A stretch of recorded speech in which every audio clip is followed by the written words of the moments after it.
Because I don't think the abstract rationality in itself has enough flesh on it, so to speak, which is partly why in the Christian ethic there's an emphasis that the word, which is something roughly akin to rationality, has to be made flesh. It has to be enacted. But is the flesh made of dogmatism and superstition and otherworldliness? Is that part of what gives it its shape and necessity? I think traditionally, historically, it has been, and that's been the problem with religion. If you denude it of everything that is unjustifiable in the light of 21st century science and rationality, I think what you have to get down to is something quite a bit more universal and less provincial than any specific religion, much less Christianity per se. Well, it's interesting too, though, that one of the points that you do make is that you do appeal to or assume the existence of a transcendental internal ethic, something like that, which I would say, by the way, just since we're going down this direction, seems to me to be something very akin to the idea of the Holy Spirit, which is something like the internal representation of a transcendent universal ethic. Now remember, I'm trying to strip these concepts of their metaphysical substrate. I'm not making a case at the moment for the existence of the great man in the sky. We can get to that later. I'm saying that what seems to be the case is that we have underneath our cognitive architecture and our social architecture a layer of symbolic and dramatic and narrative representation that instantiates the same concepts, but in a multi-dimensional context.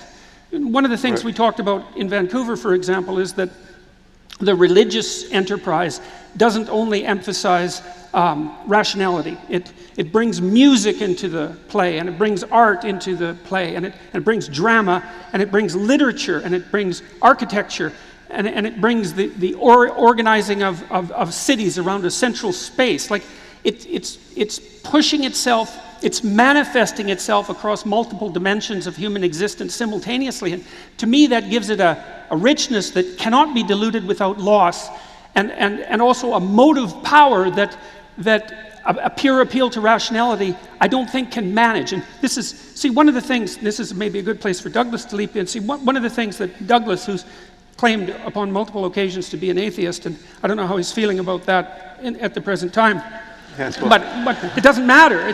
One of the things Douglas has pointed out was that there are things that we've done in free countries, let's say broadly speaking in the West, that are worth protecting, and that in order to protect them in the longest sense, it's conceivable that we need a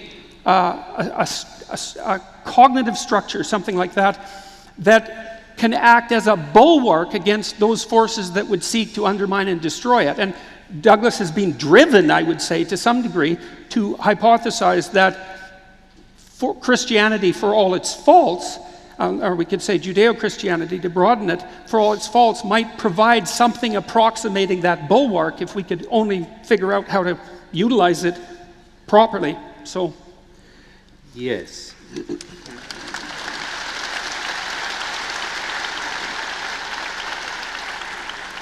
I mean, one of my problems on this is that it seems that we are where we are with belief, whether we wish it to be or not. We cannot believe as our predecessors believed, even if we wanted to. We know too much more now, and it puts us in this very difficult position. But to denude ourselves of the entire story seems to me to be a fool's errand, for a set of reasons. One of which is that from a lot of travel, a lot of speaking to people from all around the world, it doesn't seem at all obvious to me that what we have in countries like this one is the default position of human beings. In fact, it strikes me as being very rare. Order, even political order, political liberalism, political freedom, very, very unusual things. And if you like the things that helped to get you there, with all of the caveats we could throw in all evening. And it's not the only thing that got us there, obviously. But that if you like, broadly speaking, where we are, you've got to be very suspicious at the very least of saying, the whole story's no good, we don't need the story, we can move on. I quote quite often the radical theologian Don Cupid, who was often described as an atheist priest. And Cupid says somewhere in a recent book, he said, we can't help it. He said, for instance, the dreams we dream are still Christian dreams, whether we like that fact or not. And without being able to believe myself, certainly not being able to be a literal believer, I worry. Yeah, I worry about what happens when the square is denuded completely. And that's why this discussion tonight, and you two in particular, are right on the cusp of this, because this is where I think a lot of us are. Even if we really wanted to believe, we basically can't. And by the way, very quickly, that's why I think there's an additional, just to refine my previous point to you, Sam, that's why there's this additional thing. I think there is a fear, which you may have, which I also have, which is if there's a risk that even what I've just said, never mind what Jordan has also said, there's a risk I think some people feel that you're going to soften up the land somehow. And that even if neither Jordan nor I are going to suddenly start Jesus smuggling, we might create the conditions that make it easier for someone else to do that. Yeah. Is that a fair? Yeah, and it is. Yeah. No photos. This is very Christian of you. Thank you. Yes. So. Thank you. Let me see if I can sharpen up what my concern actually is here, because it's not even true to say that I think you need to get rid of the Jesus story, or even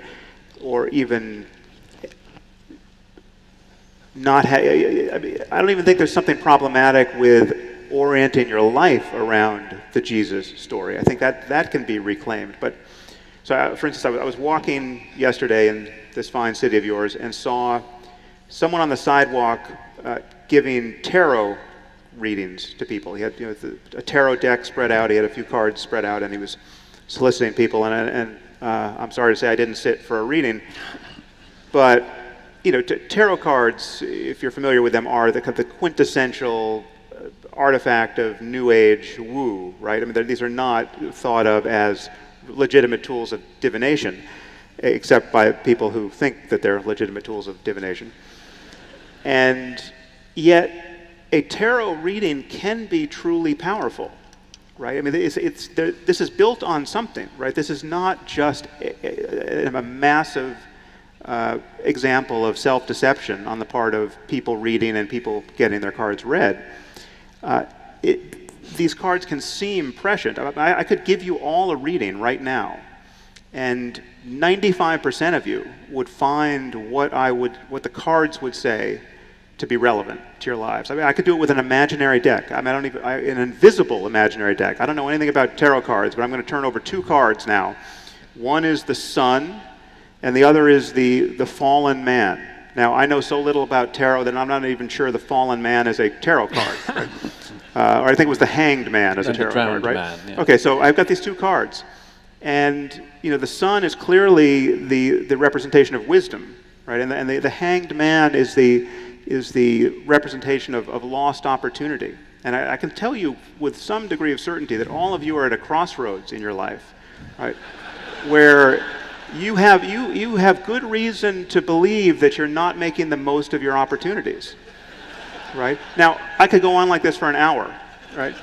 And pretend all the while that it has something to do with the cards actually working in concert with the dynamics of the cosmos, such that these cards that I turn over, were they real, would be the ones that of necessity were revealing something about your mind in this moment. And obviously people think in these terms about astrology and sympathetic magic and all the rest, and religion is built upon this kind of superstition.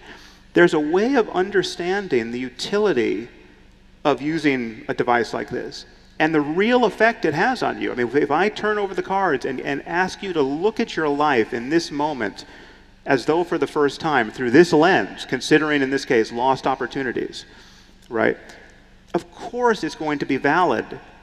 That doesn't make it can be an incredibly useful thing to do.